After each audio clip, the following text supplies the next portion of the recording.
રાજકોટ મહાનગરપાલિકાની સામાન્ય સભામાં હંગામો થયો, તોફાની બની।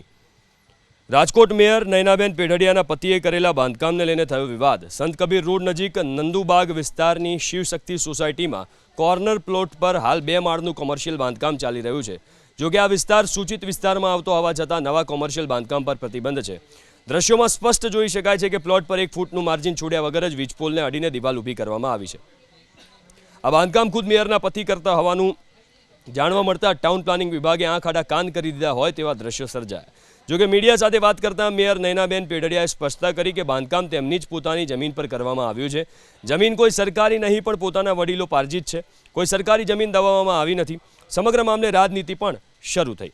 વિપક્ષ નેતા વશરામ સાગઠિયાએ આરોપ લગાવ્યા કે બાંધકામ મેયરના પતિનું હોવાથી મહાનગરપાલિકા કોઈ કાર્યવાહી કરતું નથી। જ્યારે સામાન્ય નાગરિક કોઈ ભૂલ કરે તો તેને તરત જ નોટિસ ફટકારીને ડિમોલિશન કરવામાં આવે છે।